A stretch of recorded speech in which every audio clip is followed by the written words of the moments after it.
Hello mes starlettes, j'espère que vous allez bien. On se retrouve aujourd'hui pour une nouvelle petite vidéo. C'est pas du tout le format dont j'ai l'habitude, mais j'adore tchatcher donc ça va être bien puisque du coup je vais pouvoir raconter ma life. Je vous ai mis une petite FAQ sur Instagram pour justement répondre aux questions. Je l'ai fait en anonyme, comme ça vous me posez les questions que vous n'osez pas forcément me poser. Effectivement, il y a des questions auxquelles je ne répondrai pas, tout simplement parce que mon papa va regarder cette vidéo et que bon, voilà, il y a des choses qui restent entre moi et mes copines quoi. Vous avez compris de quoi je parle. Bref, du coup j'ai choisi 10 questions auxquelles je vais répondre, qui sont pertinentes et qui vont apporter un peu plus d'infos sur moi et pour que vous me connaissiez sûrement plus. Et au fait d'ailleurs, bienvenue chez moi, vous êtes sur mon je suis sur mon canapé. Bienvenue chez nous parce que je ne suis pas seule dans cet appartement. Actuellement oui, je suis seule dans l'appartement mais je ne vis pas seule. On en parlera plus tard dans la vidéo, bien évidemment le sujet va venir de qui est mon nouvel homme, qui est-il, que fait-il, comment, je vous en parlerai. Je me suis fait belle pour vous, je sais pas si vous avez remarqué, mais j'ai mis un petit débardeur, un push-up histoire que vous croyez que j'ai des nénés, j'en ai pas, mais la vidéo on essaie de faire des reliefs, c'est joli pour les vidéos. On commence tout de suite, c'est parti. Première question, tu mesures combien pour quel poids s'il te plaît? Il y a eu beaucoup de questions comme ça. J'espère que c'est pas pour vous comparer, hein, parce que vraiment, le poids et la taille, ça ne veut rien dire. Moi je fais 1m63, donc je suis pas très grande, et je fais 57 kg. Donc dans la norme, on nous dit que pour être genre bien, faire 10 kg de moins je crois, donc je devrais faire 53. Je fais 57 et je suis très à l'aise avec mon corps.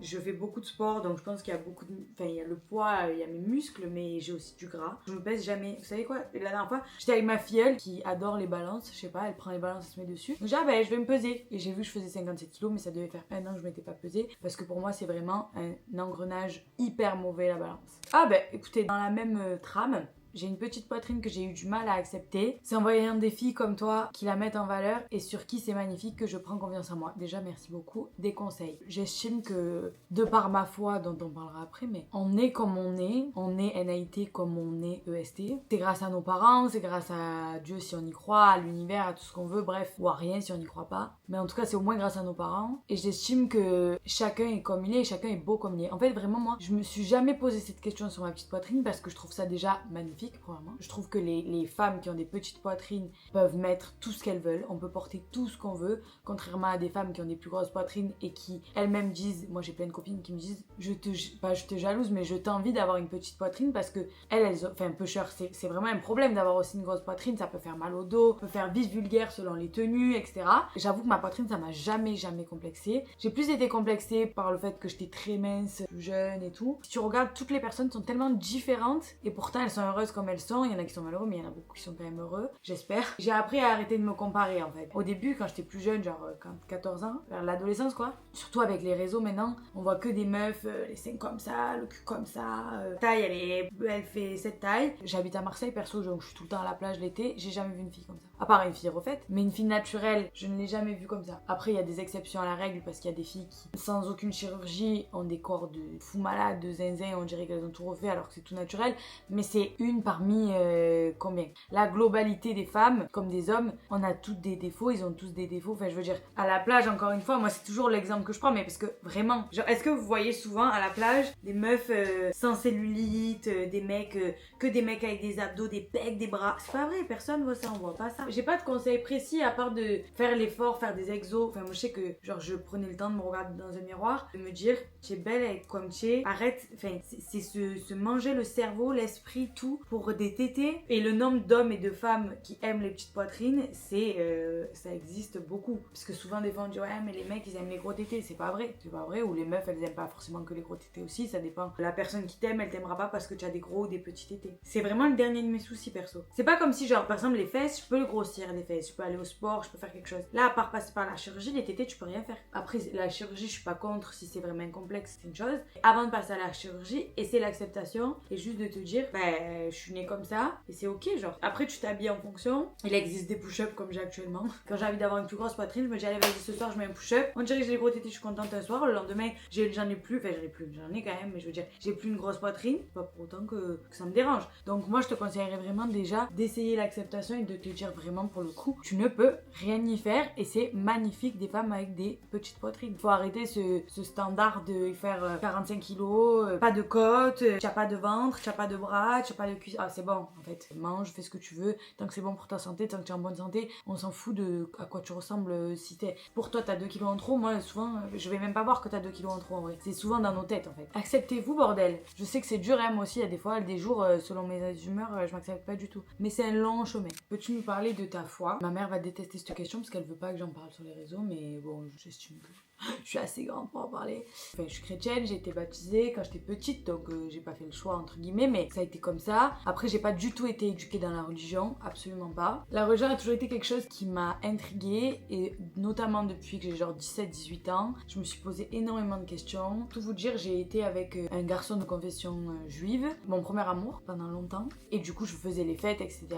Et j'avoue que je me sentais bien avec eux, je me sentais bien, cette religion me parlait aussi. Après, je pense que c'est juste n'importe quelle religion, quand je suis aussi avec des musulmans, la religion me parle. Enfin, je veux dire, je pense juste que quand t'as la foi, pour moi, de n'importe quelle religion, tu as la foi, et c'est ça le plus important. Et on devrait tous arriver à vivre ensemble. Malheureusement, c'est pas le cas, mais j'espère que ça le sera un jour. Je me suis posé plein de questions. Je me suis posé des questions sur le judaïsme, je me suis posé des questions sur la chrétienté, je me suis posé plein de questions, sans jamais prendre de décision aucune. J'étais juste en mode... je sentais que je cherchais et je m'étais pas encore trouvée. Et ben, en fait, j'ai rencontré donc mon copain actuel, qui est très pratiquant lui, catholique. Et au départ, bon ben moi j'étais en mode, j'étais contente qu'il soit pratiquant, mais sans moi l'être forcément. Et en fait lui il va à la messe tous les dimanches, vraiment très pieux. Et en fait un jour je l'ai accompagné à la messe, et je sais pas je peux pas expliquer ce qui s'est passé, mais j'ai eu vraiment le sentiment d'être à ma place, de me sentir bien à ce moment-là. J'étais heureuse, j'étais calme, j'étais apaisée, parce que je suis pas très souvent. Et du coup, ben, de fil en aiguille, je suis allée 1 fois, je suis allée 2 fois, je suis allée 3 fois, et maintenant j'y vais tous les dimanches. Je suis pas non plus hyper pratiquante, dans le sens où je vais à la messe tous les dimanches, mais après, derrière ça, je suis pas là à prier toute la journée, à faire, genre à suivre à la lettre. Mais oui, je me suis rapprochée de la religion, parce que ça me fait du bien. Pour certains, ça doit être psychologique, mais j'ai l'impression que je suis beaucoup plus apaisée depuis. C'est vraiment, en fait, mon moment de la semaine où je lâche mon téléphone déjà, parce que je suis tout le temps sur mon tel. Je fais abstraction de tout ce qui se passe. Je suis juste dans l'église et j'ai l'impression qu'il n'y a rien qui se passe autour. Et je prie pour ma semaine qui arrive. Ça nous a aussi créé quelque chose aussi avec mon copain, parce que du coup on y va ensemble. Je suis pas d'accord avec tout de cette religion-là. Enfin voilà, c'est toujours pareil. Je suis croyante, je suis pas d'accord avec les extrêmes de n'importe quel côté. Du coup, ben on parle de mon mec. Donc comment tu as rencontré ton copain? Ben ça va être un peu simple. En fait, mon chéri est humoriste, donc il est sur les réseaux. Il m'avait invité à un événement, à un comedy club, en mode parce que je suis influenceuse, donc en mode influence. J'avais pas pu être là. Du coup après il m'avait dit ben viens voir mon spectacle et tout machin. Moi à l'époque j'étais en couple. Enfin quand il me l'avait demandé de venir à son spectacle, il y avait absolument rien. Genre c'était vraiment un collègue influ marseillais à qui j'écris 2 messages, mais c'était juste est-ce que tu veux venir à mon spectacle, je t'invite machin. Bref. Et je me suis séparée. Peu de temps après je vais à son spectacle. C'était prévu hein, à l'époque mon ex savait que j'allais au spectacle et tout. Et en fait pendant le spectacle je suis allée avec ma meilleure amie. Pour contextualiser, mon mec a les cheveux bleus, humoriste. J'aurais jamais pensé qu'un mec comme ça allait me plaire. Déjà cheveux bleus, c'était pas possible à la base. Et puis finalement, ça l'est. Je suis arrivée, son spectacle est génial, son spectacle est très introspectif, donc bon déjà très marrant, bien évidemment, mais très introspectif, donc tu en apprends plus sur lui. Et en mode j'étais là, je regardais ma meilleure amie, je faisais pas mal, pas dégueu. Pourquoi pas? Alors que je venais de me séparer, mais c'était juste pour rire. Genre moi j'étais là en mode est-ce qu'il m'a invité pour quelque chose? Est-ce qu'il m'a pas... Voilà, j'étais en questionnement. Et après le spectacle, du coup bon, normal, je l'ai remercié machin. On est allé boire un verre avec des collègues à lui et ma copine, mais vraiment genre rien. Et au final, après branchouillade, on a fini par se voir. Au début on se voyait, il se passait rien du tout. Bon ça a pas duré très longtemps, hein, je vous avoue. Mais un peu quand même, j'ai tenu un peu. Et après voilà, c'est comme ça qu'on s'est rencontrés. On s'est fréquenté pendant 2 mois sans vraiment mettre de mots sur notre relation. En juin, moi je me suis dit, bon, je crois que je suis amoureuse, donc il serait temps de dire qu'on est ensemble et pas de faire genre qu'on n'est pas ensemble. Donc officiellement, depuis juin, on est ensemble. Comme on dit, une femme qui rit à moitié dans son lit, ben c'était moi. Voilà. Penses-tu un jour refaire de la télé-réalité? Honnêtement, non. De la télé, j'aimerais trop même avoir des chroniques, enfin je sais pas, c'est vraiment un projet que j'aimerais avoir, de faire de la télé, mais pas de la télé-réalité. C'est pas un scoop de fou, mais j'ai refusé Les Anges cette année. On nous a proposé à Léo et moi. Si je partais, c'était en mode pour le Pilate et tout, et j'ai refusé parce que, non pas que j'aurais pas aimé le faire, parce que j'aurais kiffé le faire, mais malheureusement l'image de télé-réalité en France elle est trop mauvaise, et après pour la création de contenu c'est trop embêtant. En fait genre les marques après elles veulent plus travailler avec toi. J'arrive de plus en plus à travailler avec des belles marques, de gros groupes et tout, et je sais que c'est mort si je refais une télé comme Les Anges en plus. Donc j'ai refusé et je n'en referai plus, mais j'adore les regarder, je kiffe regarder les émissions, et des fois je suis un peu, comme on dit, apparemment tout le monde dis ça là. J'ai la FOMO, j'ai appris ce nouveau mot. J'ai la FOMO quand je vois les émissions parce que il y a des émissions que j'aurais adoré faire, genre les apprentis et tout. On nous avait proposé aussi, on a refusé. J'ai tout refusé, mais c'est vrai que c'est trop cool comme concept. Mais c'est juste que malheureusement, on est en France et que dans les autres pays, les gens qui font de la télé-réalité, c'est des grandes stars et ils sont trop bien vus par les marques, tout le monde veut travailler avec eux. Et nous, c'est le problème de ce pays, hein, malheureusement. Mais voilà, c'est comme ça. Donc du coup, non, j'en referai pas. Dans le même délire, est-ce que t'es encore en contact avec les personnes avec qui tu as fait Secret Story? Non. C'est trop dommage, mais honnêtement, je suis en contact avec Léo, bien sûr, bien évidemment. Léo, c'est mon frère, quoi. Donc ça change pas. C'est tout. Honnêtement, c'est tout. Après, je les ai toujours sur les réseaux, la plupart. Genre, je vois ce qu'ils font de leur vie et tout, mais j'ai jamais de nouvelles. Jamais, jamais, jamais. J'en donne pas non plus, je suis très honnête. C'est trop dommage parce qu'en vrai, on a vécu l'expérience de nos vies ensemble et personne peut comprendre à part nous ce qu'on a vécu. Mais après, voilà, chacun a repris sa vie et j'avoue que j'ai des nouvelles de personne et je suis pas du tout en contact, à part avec ma vie. Mon amour, mon cœur, mon artère, Léo, quoi. Je continue sur ça, après on arrêtera de parler de télé-réalité.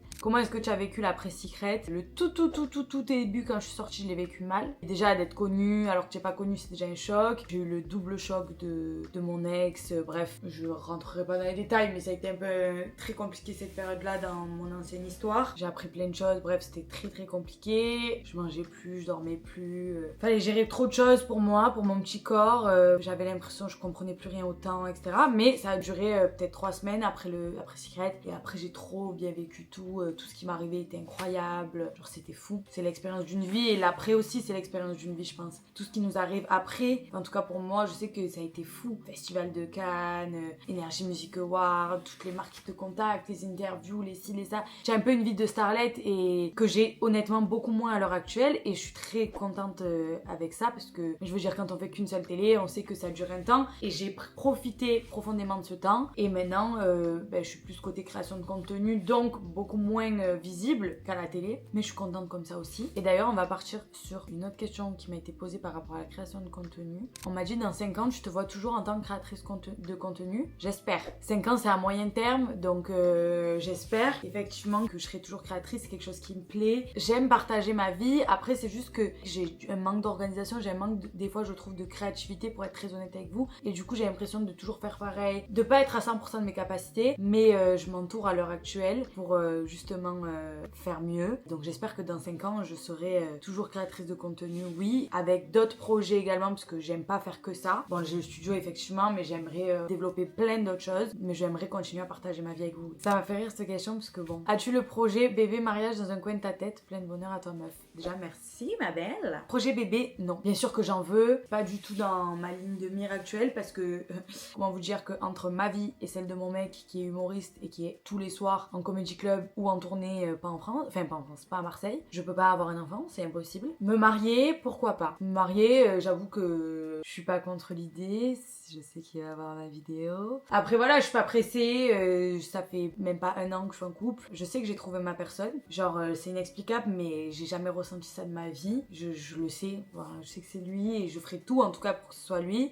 Te chauffe pas mon beau, te chauffe pas, tranquille. Mais j'assume que quand on sait que c'est sa personne, on se sait tous les deux, y a pas besoin de perdre du temps. Donc me marier, pourquoi pas. Mais après voilà, je suis pas, encore une fois, je suis pas pressée à la minute, mais j'aimerais bien me marier. J'ai l'impression d'être une adulte quand je parle comme ça. Oh.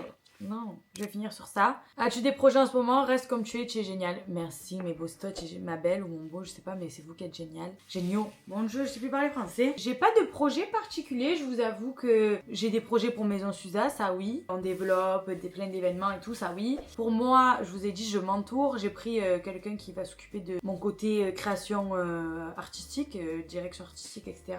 pour professionnaliser et rendre plus qualitatif mes contenus. Donc ça, c'est mon projet du moment, de vraiment prendre un tournant dans ma création de contenu et aller chercher, gagner en abonnés, forcément, parce que je stagne, aller chercher des nouvelles marques et devenir un peu l'influe référente de Marseille, pas de France du tout, mais de Marseille, puisque je trouve qu'il y en a plein, mais c'est dur à chaque fois de trouver enfin, en tout cas, il n'y a pas de très grosse influe dans le sud, et j'en fais pas du tout partie, mais j'aimerais bien le devenir, pourquoi pas. Donc ça, c'est un peu mes projets, et j'aimerais bien acheter aussi, enfin, rien à voir, mais mon projet, j'aimerais bien acheter avec, il s'appelle Julien, mon copain, je vous l'ai pas dit, mais il s'appelle Julien. On aimerait bien acheter avec Julien un appartement, parce que là, vu le prix qu'on paye pour un petit appartement entre guillemets, c'est un peu désolant.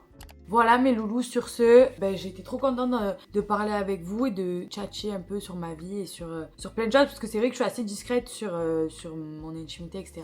Mais je suis pas fermée à l'idée d'en parler, c'est juste qu'en story et tout, j'aime pas trop montrer les choses, mais là dans des grands formats comme ça, j'adore. Je vous avoue que YouTube c'est dur, ça prend pas du tout comme Insta et TikTok et tout, donc si vous pouvez me donner de la force, ça me motiverait à continuer, et surtout n'hésitez pas à me dire qu'est-ce que vous aimeriez voir sur YouTube, parce que c'est important pour moi de faire ce que vous aimeriez voir, parce que sinon c'est débile, parce que du coup forcément il n'y aura pas de résultat. Je vous fais des gros bisous, j'espère avoir répondu aux questions principales. J'avoue que le body count j'y ai pas répondu parce que bon, encore une fois papa va voir ça, et voilà, hein, il a pas besoin de savoir ça. Donc abonnez-vous, mettez un like et commentez, vraiment j'aime trop, je lis tous vos commentaires, j'aime trop répondre et tout. Donc je vous fais des gros bisous, on se retrouve pour une prochaine vidéo, et n'oubliez pas de me dire vraiment en commentaire ce que vous voudriez voir. Allez, j'arrête de parler, bisous.